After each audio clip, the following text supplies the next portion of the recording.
So you want to start a fashion brand, but you're terrified. You're terrified that you won't make it off the ground. You're terrified that you don't know what steps you have to take from point A, from the idea that you have in your head to the day that you finally hand your product to your customer. I alone have faced this issue in my business as a project manager, as a creative director. I've also developed a foolproof system called the critical path analysis. So what is the critical path analysis? It's a simple method of identifying key activities or key milestones that your business has to go through within a specific year in order to achieve a desired outcome. So if you plan on launching a winter collection in 2024, you break down those milestones into specific timeframes based off of previous information that we're going to go through in this episode. The challenge with the critical path analysis system is that if you are delayed by any milestone by a single day,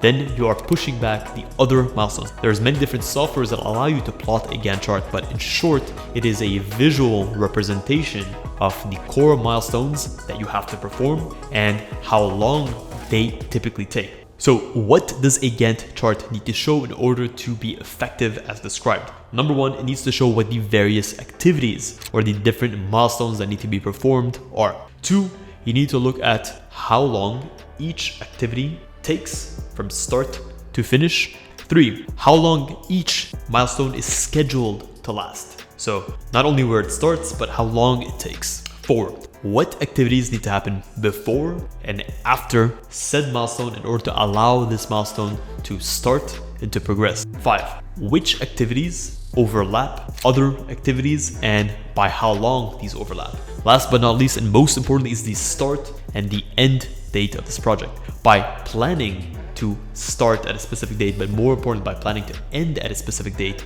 So how do you manage a critical path? There's three key things that you need to do first and foremost. Number one is you need to list out all of the core activities that you need to perform in order to finish your project. Two, you need to list them in order in which they must happen. Third, you need to plot out how long each of these milestones is going to take to perform. So what are some core milestones that a starter brand would have to go through? You're going to have the market analysis. This is understanding the market, understanding what you're trying to do, what is needed in the market. Two, you need to look at, if possible, if you have a last season or a previous collection, you need to look at your customer or your sales data. Three, you need to look at some form of primary and secondary research. Check out the link in the description. I've done a separate video in the past where I've run you through how to design and how to research fashion like a pro. In my experience as a designer, as someone who's worked with thousands of brands, we typically take around 6 to 8 months. How long is it going to take to create the samples? Add an extra week or 2 weeks in delay time. This has been my foolproof method on how we manage projects here at Fittdesign. I offer one-on-one consultation calls every single week and slots are extremely limited. So if you are interested in getting that information, check the link and you won't be disappointed. Guys, I say this from the very bottom of my heart. Thank you so much for tuning in to this episode of Fittdesign TV. Until next week's episode, stay awesome.